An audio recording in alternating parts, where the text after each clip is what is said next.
టీమ్‌లో చాలా మంది హ్యాపీ ఫీల్ అవుతున్నారు. ఎర్న్ చేస్తున్నామా లేదా కాదు. మేము మంచిగా స్కిల్ నేర్చుకుంటుంటే ఇంట్లో వాళ్ళు సపోర్ట్ చేస్తున్నారు. నేర్చుకో, ఏదో ఒకటి చెయ్యి అని ఎంకరేజ్ చేస్తున్నారు అని అంటున్నారు. Before of all my team నేను మీకు thank you so much ma'am. Welcome రా, వెల్కమ్. నేర్చుకుంటే ఇంకేం కావాలి ఫస్ట్. అండ్ నీకే ఇంకా బాగా తెలుసు, వేరే ప్లాట్ఫామ్స్ చేసి వచ్చావు కాబట్టి దానికి మన స్కార్వీకి డిఫరెన్స్ ఏంటనేది నీకే ఎక్కువ తెలుస్తుంది. చాలా అసల డిఫరెంట్. అసలు పూర్తిగా డిఫరెంట్. నేను ఎన్నో సార్లు చెప్తా. నా లీడ్ ఎవరికైనా చెప్తే, ఇన్ని ప్లాట్‌ఫార్మ్స్ చూజ్ చేసుకున్నారు మేడమ్. సో, అన్నిటిలోని లూప్ హోల్ ఎక్కడుందో ఆ లూప్ హోల్‌ని పట్టుకొని వచ్చి ఇందులో పెట్టారు అని చెప్తా.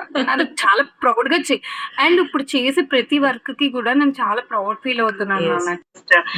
ఒక సాటిస్ఫాక్షన్ ఉంది. వాళ్ళు కూడా నేర్చుకుంటారు, గ్రో అవుతారు అనే సాటిస్ఫాక్షన్ చాలా ఉంది ముందు.